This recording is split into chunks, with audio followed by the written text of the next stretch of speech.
Let's talk about the main event. Boy, what a special one this is. Undertaker and Yokozuna. It's a casket match, and Chuck Norris is here. He's going to guard the aisle to keep any heels from interfering. He's going to get a huge pop. It's a crazy spectacle match. But what we're most interested in talking about is when the Undertaker finally recovers and grabs Yokozuna's throat. Here you come to save the day for the bad guys. And Chuck Norris is there. Here's what Dave wrote. Jarrett then ran down to be Chuck Norris's fall guy, taking a weak-looking kick and selling it huge, and then Jarrett ran away.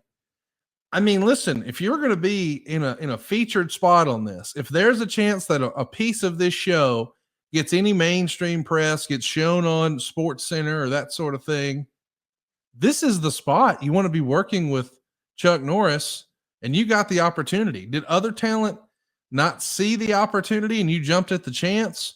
Did they know that, hey, you're going to be able to put this over no matter what? How do you get to work with Chuck Norris, and what do you remember about this? I don't know the exact details, but I remember Bruce calling me aside and saying, hey, man, this is what we have. And, I was just taught to this day, Conrad, you will hear different people on okay, I'll just say this. This is why, and I would say I wish everybody, but yeah, it just the world has, the business has changed. And I'm not saying I'm sounding like that old grumpy old timer, but the psychology of things that guys just truly don't understand, in that if you're in a tag match, I can remember whether it's Lawler, and I'm getting off on a soapbox here, Connie, but you learn I learned at an early age, okay, if you're in a tag match and you're a baby face, do you want to do the comeback or do you want to do the one, get the heat on? And let's take the Rock and Roll Express, for example. They always got the heat on Ricky. He's the star of the team, the sympathy, the box office. Now, guys, people say, oh, no, I want to do the comeback. People don't remember the comeback. They remember the sympathetic babyface getting the shit beat out of him for 15 or 20 minutes. In this kind of scenario, Undertaker, and man, when I do seminars or when I get asked a big man match to watch, and you can kind of pick and play and choose all you want, but if you go back and watch Taker and Yokozuna, their series of matches for how to work a big man style match, man, they were classic. God, they were so good. But, Bruce saying, hey, this is what Vince wants. We got Chuck Norris. And I'm like, okay. And you got to immediately think, okay, is this guy going to kick my head off? But I got to walk into it because, he's a Hollywood dude. Yeah, he's, knows his mixed martial arts, but got to make this look good. And, I knew real quick by having a conversation with Chuck that all I got to do is be there, and he knows exactly where to place the kick. So doesn't surprise me that old Uncle Dave, what's that guy doing on his head? Uncle Dave wasn't his cup of tea, so he has to bash it. Bless his heart. He's been bashing stuff like this for 30 years, hadn't he? But that's all right. He's making his money and his clickbait. But anyhow, I took the ass kicking, and that clip is still seen today, and I'm very grateful that I got that opportunity. How many stars do you think Dave will give Big Justice and the Rizzler this weekend? You know what? I'd love to know how he scored the Tyson Jake Paul fight. Like I don't know, the scorecards is what Are you suggesting that fight was a work, Jeff? No. It does a shoot Friday night. Well, he doesn't rank shoots with stars. No. I'm saying scorecards, the boxing scorecards. Like a Harold Lederman card, you feel like you'd like to see what Meltzer gave it? Yeah, I mean, Meltzer can do scoring. You know that. I don't think he's a boxing expert. Oh, bullshit. Look it up. Okay. I kid you not. He scores MMA, boxing, roller derby, professional wrestling. I mean, in all the shoots. What about Grandma's cooking? He's not from the South, so I don't think he can judge chili. Hey, let's talk about your match that night. You did start the show with a big multi-man tag match. It's the Bad Guys, which is Razor Ramon and 1-2-3 Kid and Davey Boy Smith and the Head Shrinkers taking on the Teamsters.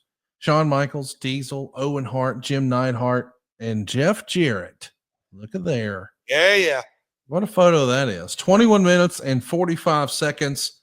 I mean, the match is really more of an angle, or so Yeah. it seems, about Diesel and Shawn Michaels. Um, what can you tell us about that night? What do you remember about this? Well, let me jump about 15 or 20 years after that. So, Conrad, growing up, let's say from 85 to 90, how old were you, Conrad? Just trying to think. 85, I was 4. I turned 4 that year. 90, I turned 9.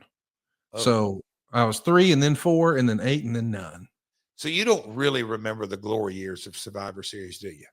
I remember watching Survivor Series 90 as my first You're a, Survivor Series. you're a puppy. Anyway, I loved the the Hogan's team, Teams of 5, strive to survive. all that. I love the hype for it and the elimination tag and how it was going to come down and how they sold it.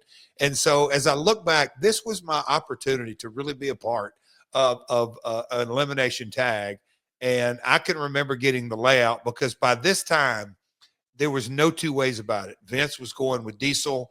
This whole story, we were going to navigate our way to it. And the whole deal was Shawn and Kevin essentially storyline, but that was for lack of a better word, that was kind of the layout that we were going to eventually get to the payoff of this match. But it was what it was. 21-minute storyline. And 3 days later, in Madison Square Garden, again, after Bob Backlund has just won the world title after 35 minutes with Bret Hart in front of 7,300 fans, Kevin Nash wins the world title in seconds with the jackknife power bomb. What do you remember of that night?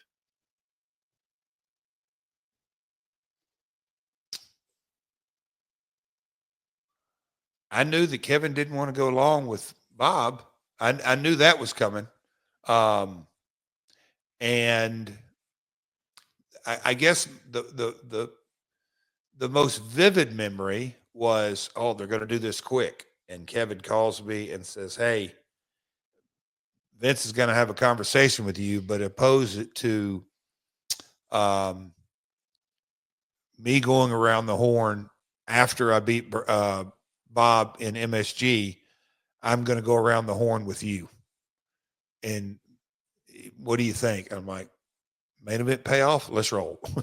I remember that was kind of the so from I guess November, December, January, because I think the talk and it was I guess pretty much confirmed. All right, I'm going to be the IC champion, so put her over the champion for the next 2 months. That's what I really remember. I knew that the Bob experiment was pretty much over. With the benefit of hindsight, they kind of use Bob here like Vince had used the Iron Sheik 10 years prior. No doubt. Where, we needed a transition from Bob Backlund to Hulk Hogan, but we didn't necessarily want to have one baby face beat another baby face. So we maybe don't want to do because we're turning, Kevin Nash into a baby face and Shawn Michaels is going to be the heel there. And that's what we're going to set up for WrestleMania. Reshuffling the entire deck, Conrad. Do you think the decision, like they knew that going in?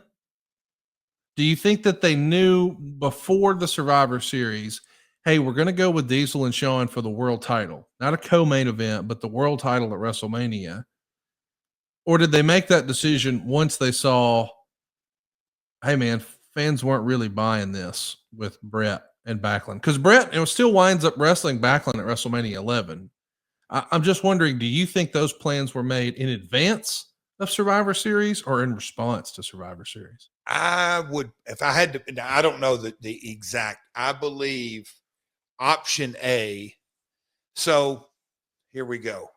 Long-term planning, got to have plan A, a plan B, and plan C.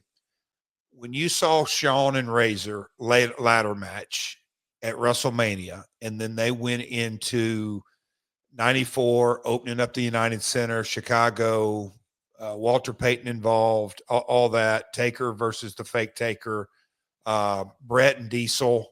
That was that main event, right? I had Mabel. Yeah, Bret and Diesel, they had a hell of a match.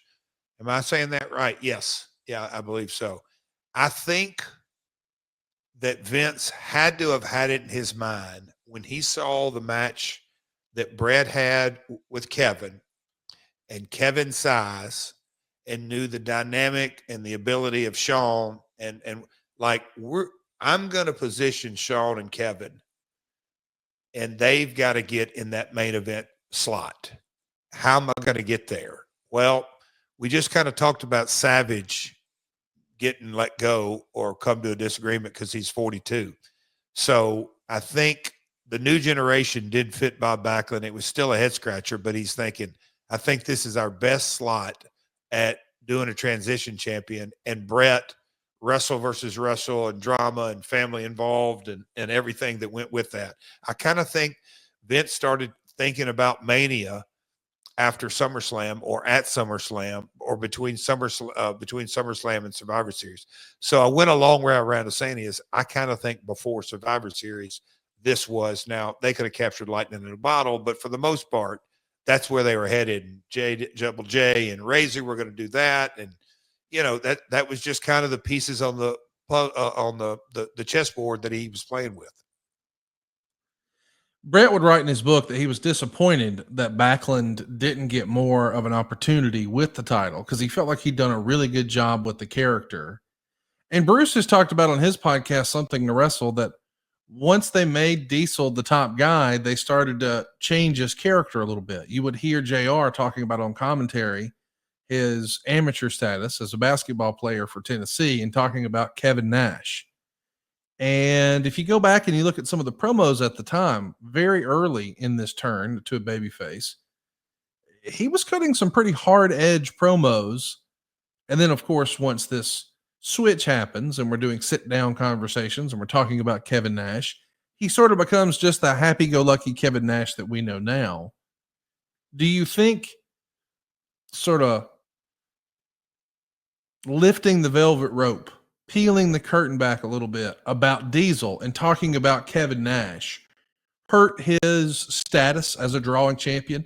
Because the knock on Kevin for years, and I know that he took this personally, was when people would say, oh, he's the worst drawing champion of all time. Nobody was drawing money here. But they did change his character a little bit. Do you think it would have been stronger had they stayed with the Diesel character and not tried to humanize him a little bit as Kevin Nash? Well, I think if you really look at the history of the industry, and I think we are headed in that direction. I'll just say that. But Conrad, when you look at the Hulkamania, Demolition, Hercules, all the characters of the Golden Age were larger than life, for the lack of a better word, and discussion. They were cartoon characters. Everybody, even a Roddy Piper played a version of Roddy Piper, and Bobby. It was the cartoon, but I don't say that out of disrespect. It was just a different era. The Attitude Era, obviously, we know what that was. This new generation was a part of. On the one hand, you were just kind of look at the different characters, but all of a sudden we're going to transition and let's pull the curtain back and let's see who this guy really is. My dad was always a huge proponent of be real. That's what we were in Memphis. He wasn't a big fan of all, and there, I think there was a lot of different people in Vince's ear on how to program his product. And like you just said, everything was down. I mean, WCW house shows in 92, 93 were, oh, good God, horrible. So the entire industry was looking for something new, fresh, and that something would resonate.